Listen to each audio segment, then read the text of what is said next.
City and in the territory on west, there's just one way to handle the killers and the spoilers, and that's with a U.S. Marshal and the smell of Gunsmoke.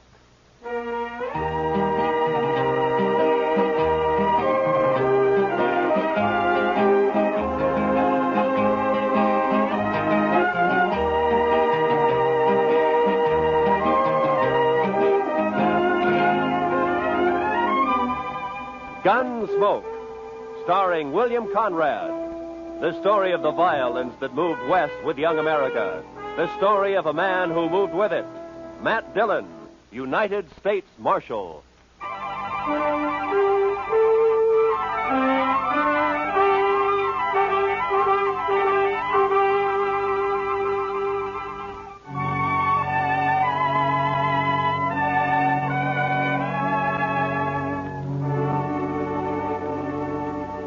They told us a man we'd been looking for, a murderer, was in a cow camp on the North Fork of the Canadian River, about 100 miles south of Dodge. So Chester and I rode down to take a look. We found a fella there with a right name but the wrong face. So we started back. First night we camped in a dry, buffalo-rutted depression. The next morning I woke shortly after daybreak to find Chester already cooking breakfast. Morning, Mr. Dillon. Meat'll be done soon. Is the coffee made, Chester? That's what I need. It's boiling. I didn't make much, though. I thought I'd better save our water. You know, Chester, I'll bet right now the doc's back there in St. Louis, holed up in some fancy hotel and still asleep. That's quite a thought, sir. Yeah. Him right in the middle of St. Louis and us way out here on the prairie. I'll bet he's even got sheets on his bed. I wouldn't be surprised, Mr. Dillon. Doc said this was one vacation he was going to splurge on. He's riding the Santa Fe both ways. Huh? Well, meat's done. I cleaned off this rock here to cut it on. Oh, good.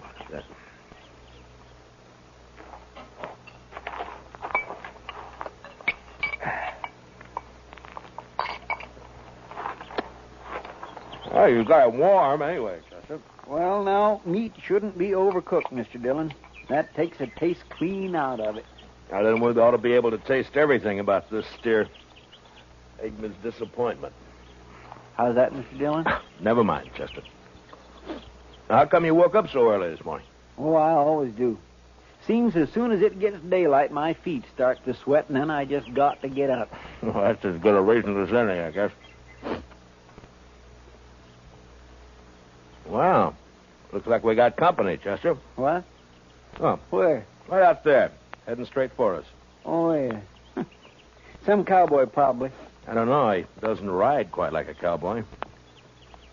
Why, it's just a kid, Mr. Dillon. Yeah, it sure is. Sure needs a haircut. What? Say, Mr. Dillon, it's a girl. What could she be doing out here? I'm carrying a rifle, too. Well, get on, miss, and have some coffee. Who are you, mister? Hi, this is Chester Proudfoot, and I'm Matt Dillon. How do you do? You rustlers or what? Not exactly. I'm the U.S. Marshal out of Dodge, ma'am. U.S. Marshal? Oh, that's good. It is? Why? I need help, Mr. Marshal. My daddy's awful sick. Sick? Well, where is your daddy? We got a homestead about a mile over that rise back there. Oh, what's he sick with? It's his leg, Mr. Marshal. A horse threw him and his saddle both in the corral, and then it stepped on his foot. And now his whole leg's all funny. He's got a fever, too. Mr. Dillon, that sounds like... Yeah, I know, Chester. Tell me, miss, when the horse stepped on him, did it cut his foot, break the skin anywhere? Just a scratch. Tore his boot off, though. Oh. Please, Mr. Marshal, please come see him. I'm scared, the way his leg is and everything. Well, sure we'll come. Your mother with him now? I don't have a mother, Mr. Marshal. Oh. Well, then, what are you doing out here if your daddy's sick? We ran out of meat about 3 days ago, and I don't have anything to feed him. Oh. All right. Chester, I'll ride back with... what is your name, anyway? Tara Hantry. Oh. I'll be 16 next January. Well, that's fine. We'll go back to the Hantry place, Chester. You scout around for some meat. All right, sir. And if you don't find any antelope, shoot the first calf you see. Anybody's calf. I'll do it, Mr. Dillon.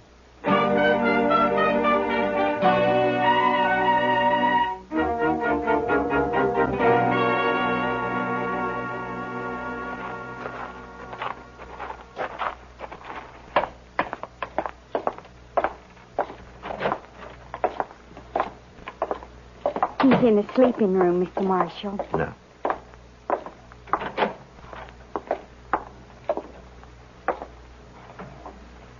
Daddy. Daddy, I found a man, and he's going to help us. And, Daddy, he's a marshal, a U.S. marshal. Matt Dillon, Mr. Hantry. How are you feeling? Dillon? I've heard of you. You're from Dodge, aren't you?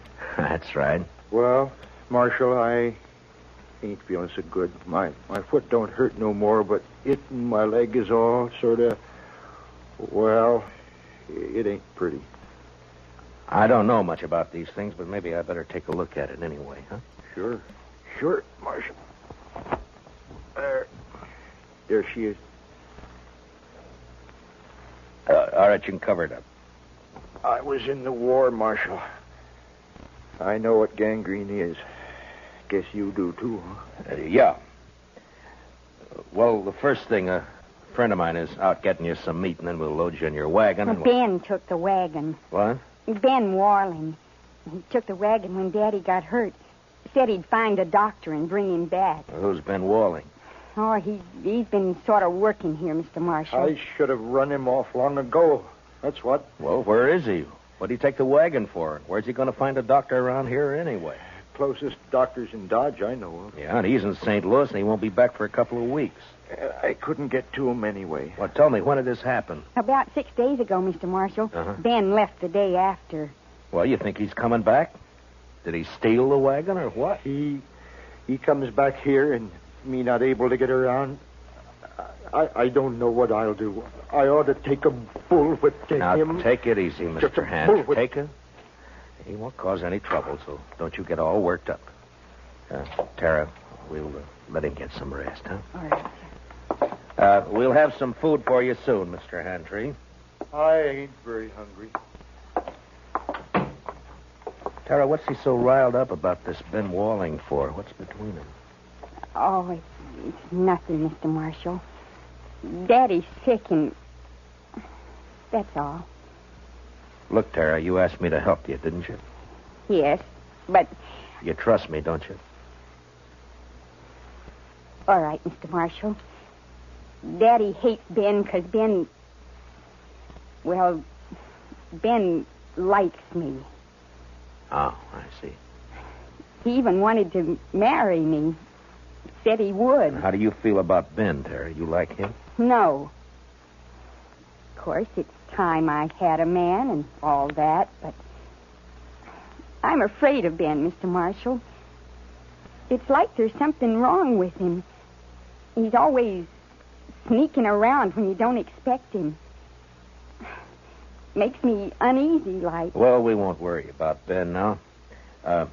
You stay here in case your daddy wants anything. I'll go outside and wait for Chester. Mr. Marshall. I'm awful glad you're here. We'll see it through, Tara. Don't you worry.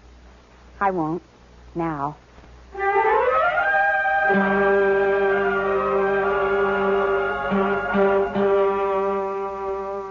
I went outside and walked over to the small corral that stood nearby. There I rolled a smoke and looked out across the flat distances of the prairie. And I wondered how anyone could survive in all that emptiness. Hantry lying on his bed back there in the house. He wouldn't survive. The prairie had got to him all right. And its vast loneliness had put him out of reach of any help. And Tara, what could she do out here in this endless land of grass?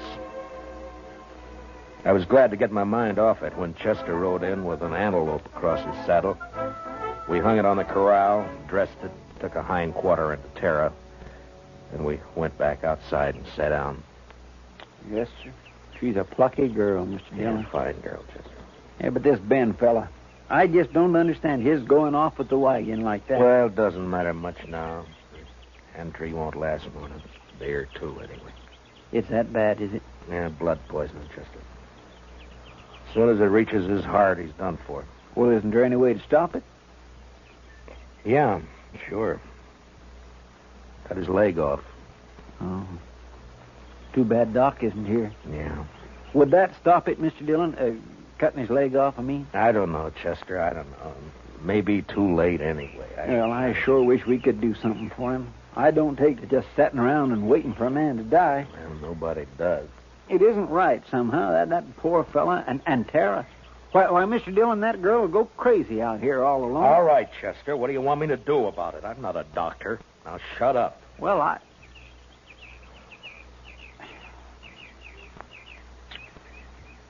Mr. Dillon, you could do it. I know you could. Do what? Be a doctor. Long enough to save Mr. Handtree's life. Are you anyway. out of your head? No, sir. And what are you talking like that for? The most I ever did was doctor a horse for the colic. That's fine training for this, isn't I it? know. I couldn't do it.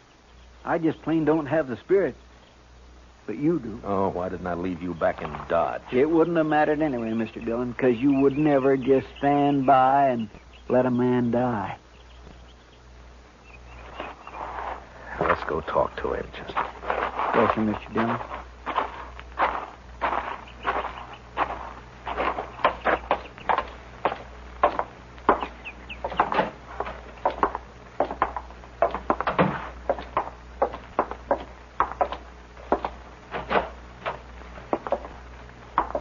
Daddy's fever's worse, Mr. Marshall. I'm going to get some more water. Yeah. How do you feel, Mr. Hentry? I don't feel much, Marshal. Outside of burning up. I've been trying to tell Tara I just can't last long with blood poisoning. She's just got to figure on it. Well, that's what I came to talk to you about. I guess you know the only thing that'll give you a chance. I know. I've been thinking about it. But I couldn't ask any man to do that. You didn't ask me.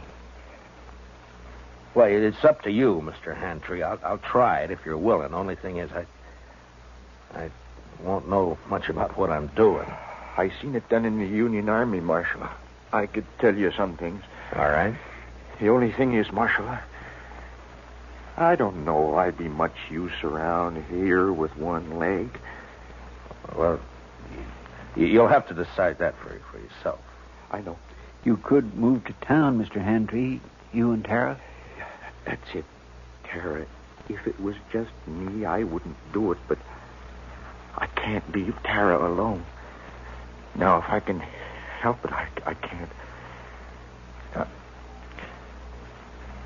All right, Marshal. Let's do it. You're a brave man. No, Marshal. I just don't have any choice. Come on. Let's get it over with. You got any liquor in the house? There's a jug of corn out in the kitchen. Get it, Chester.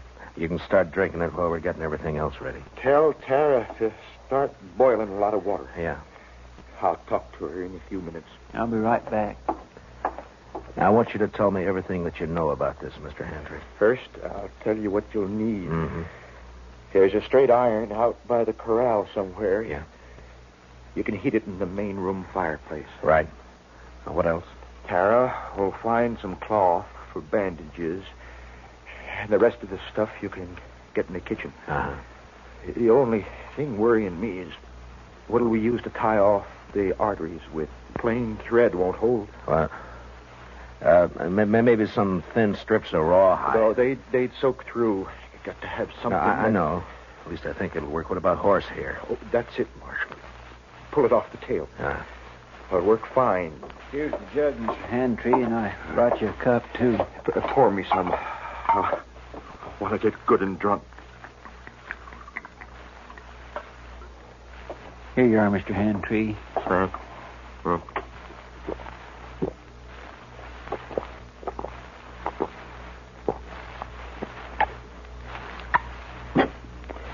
You know, I ain't been drunk in the daytime since we got the news about President Lincoln in the spring of 65. You better have your talk with Tara before that takes hold. Ask her to come in, will you? Come on, Chester. We got work to do. Yes, sir. Good luck, Mr. Handtree. Thanks. Well, Marshal. Yeah. Marshal, I'll try to make it easy for you. Yeah. Sure.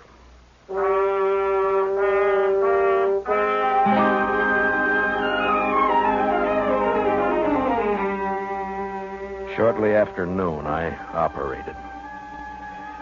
Whether it was the corn whiskey or his own hard courage, I don't know, but Handtree never whimpered. Chester stood outside the door and brought me whatever I needed. Tara waited in the kitchen, boiling more water and thinking her own thoughts. Maybe it was harder on her than any of us. And toward the end, Handtree mercifully passed out. When I'd finally finished bandaging him, I was kind of faint myself. I'd done everything I could. I just hoped I'd done it right. How is he, Mr. Dillon? You'll have to clean up in there, Chester. I've got to get outside for some air. Yes, sir, I'll do it. And put that fire out. It's hot enough around here. I don't know how you did it, Mr. Dillon. Tara?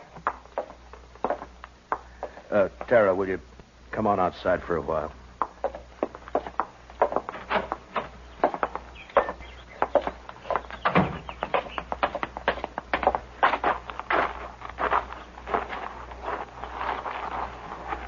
Is Daddy all right? Is he all right, Mr. Marshall? It's all over, Tara. We'll just have to wait and see now.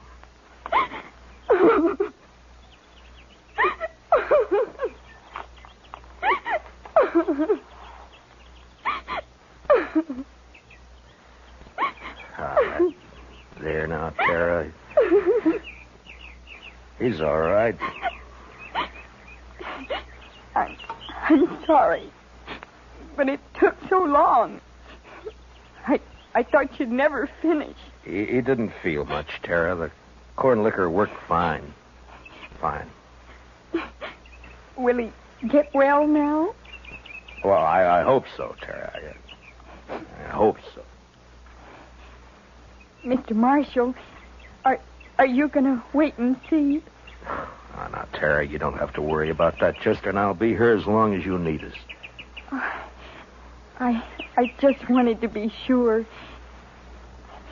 Can I go see Daddy now? Well, as soon as Chester comes out, Tara, then you can. All right. I'll wait, Mr. Marshall.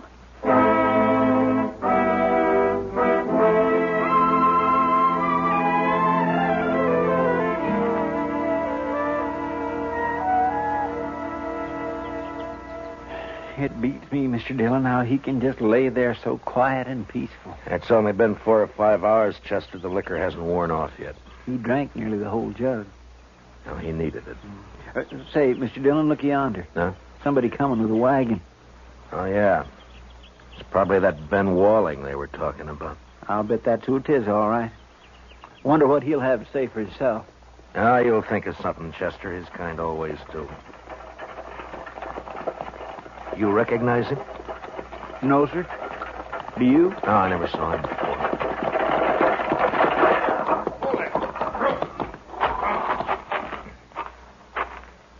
Hello. What are you doing here? You Ben Walling? How'd you know? The Handtrees, they've been wondering about you. Oh, yeah, sure. How's old Handtree, anyway? He's all right.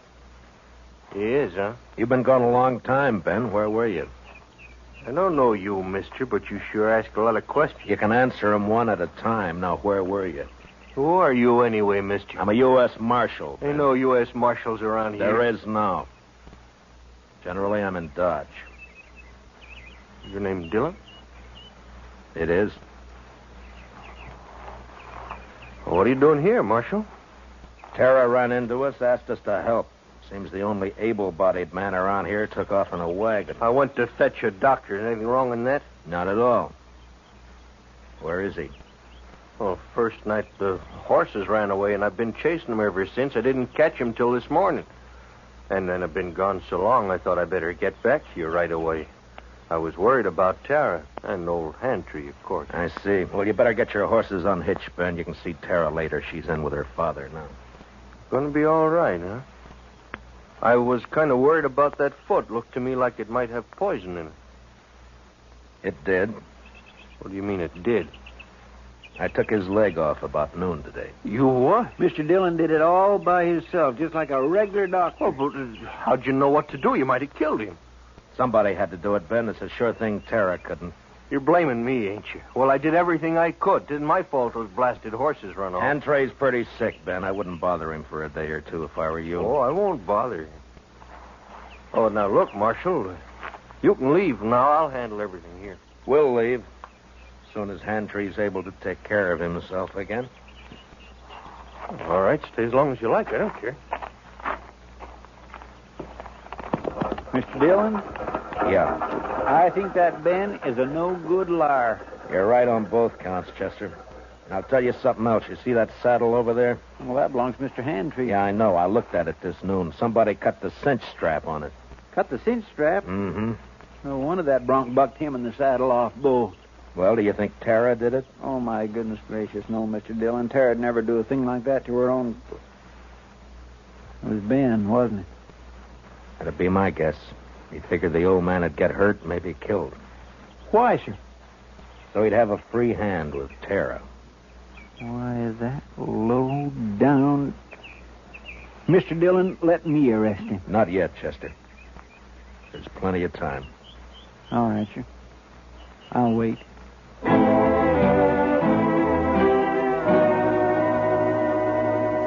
There wasn't as much time as I figured. Hantry had a bad night, and by morning he was so weak he couldn't lift his head. I tried to take his pulse, but I could hardly find it. Maybe I'd operated too late. Maybe the poison had already moved up into his body. I didn't know. I had no way of knowing. So there was nothing to do now but wait. Want some more coffee, Mr. Dillon? Yeah, thank you, Chester. We'll fill it up, huh?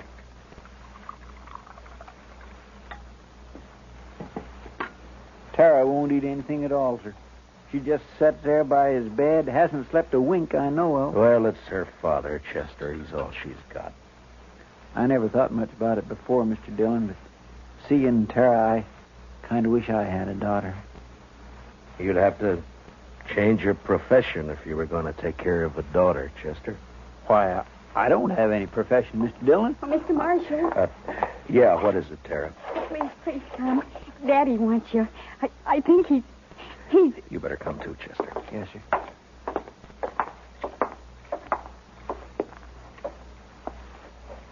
It's Matt Dillon, Mr. Hantry. Can you hear me? Marshal, I can't hold out no more. Now, don't say that. You keep fighting, man. You'll pull through. No, Marshal. I'm going to die. Oh, Daddy. Tara. It's about Tara, Marshal. Don't leave her here. Ben Walling, he's no good.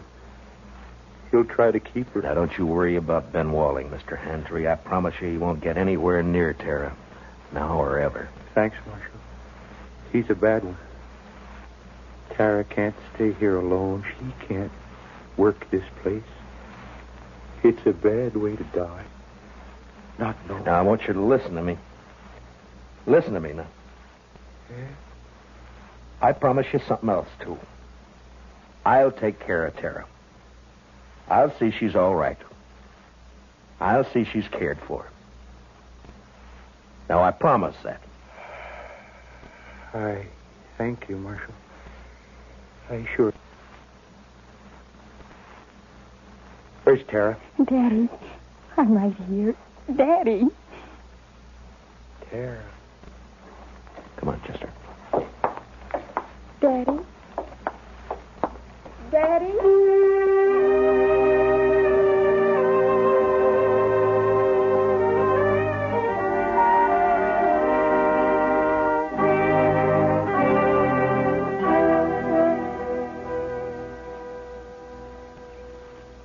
I don't know, Mr. Mr. Dillon, I don't think they'd have made out on this place anyway. Why not, Chester? Well, there just isn't enough water. That one little old spring's all I've got. Well, if they had a lake, it'd still be too much for Tara.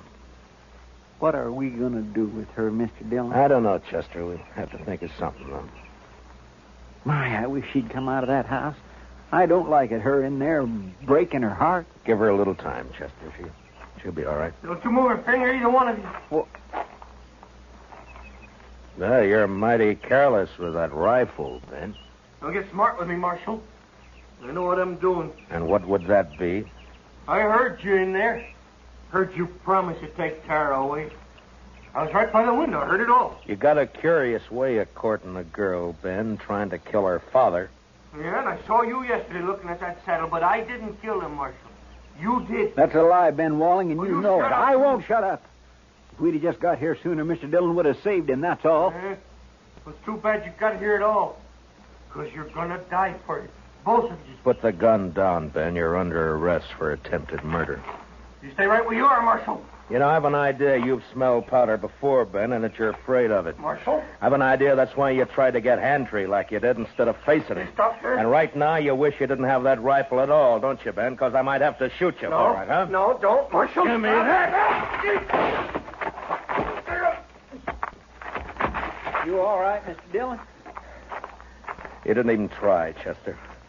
Rifle went off when I knocked it aside. That's all. He was scared to death. Well, I didn't feel exactly comfortable. Well, tie him up and keep an eye on him. I'll go see Tara. Yes, sir, Mr. Dillon.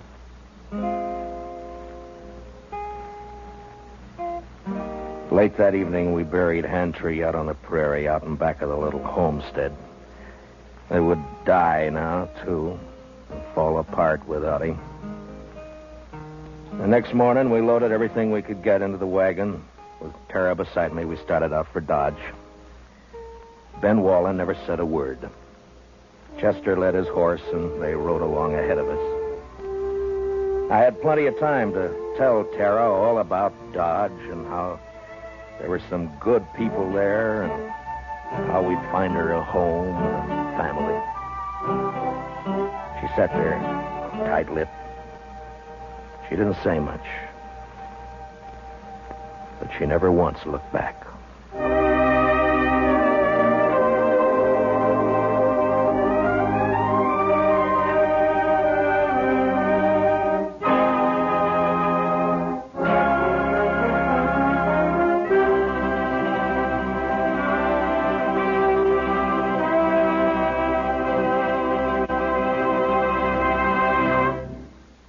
Gunsmoke, transcribed under the direction of Norman MacDonald, stars William Conrad as Matt Dillon, U.S. Marshal. Tonight's story was specially written for Gunsmoke by John Meston, with music composed and conducted by Rex Corey. Featured in the cast were John Daner, Sammy Hill, and Larry Dobkin. Parley Bear is Chester. Join us again next week as Matt Dillon, U.S. Marshal, fights to bring law and order out of the wild violence of the West in Gunsmoke.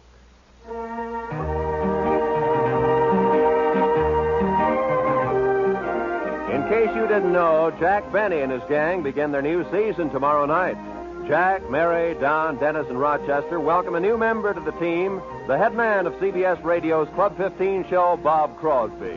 Roy Rowan speaking. Remember, the top dramatic show of them all, the Lux Radio Theater, is heard Monday nights on the CBS Radio Network.